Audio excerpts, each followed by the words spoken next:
當年今日，我爸爸細個都係住屯門嘅，等我帶你哋去佢細個去過嘅地方啦。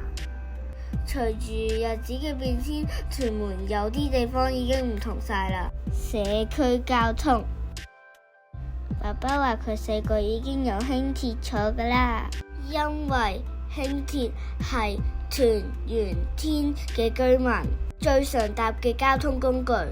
我的校園，原來30幾年前兆安苑裏面有公園玩㗎，以前呢度辦事處嘅紅色標誌都冇咗。呢啲舊相全部都係我爸爸細個影㗎。其實呢張相嘅後面就係我細個讀嘅街寶幼稚園。大家好，我嚟自東華三院第4間小學嘅李樂希。爸爸細個都係讀呢間小學㗎。佢話而家嘅校舍比以前仲大啲。屯門公園，爸爸當年同同學喺屯門公園影相。而家嘅爸爸係抱住我同弟弟一齊影㗎。呢一度我之前都估唔到係邊度嚟㗎，原來就係好好玩嘅屯門共融公園。呢度係2018年啟用，香港首個以水同沙為題嘅公園。呢度仲有7個玩樂主題區添，真係好好玩㗎。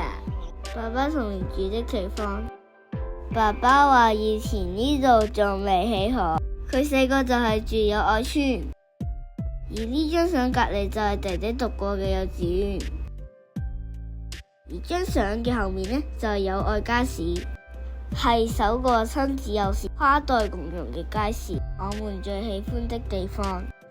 我最中意嘅地方就係虹橋，好多人都嚟呢條虹橋打卡㗎，我都覺得呢度好靚啊！呢度嘅風景好似一幅畫咁。我推介你哋嚟屯門河呢度，因為呢度有各式各樣嘅藝術作品。呢個係水果樂園，好得意啊！呢度有隻手，好特別啊！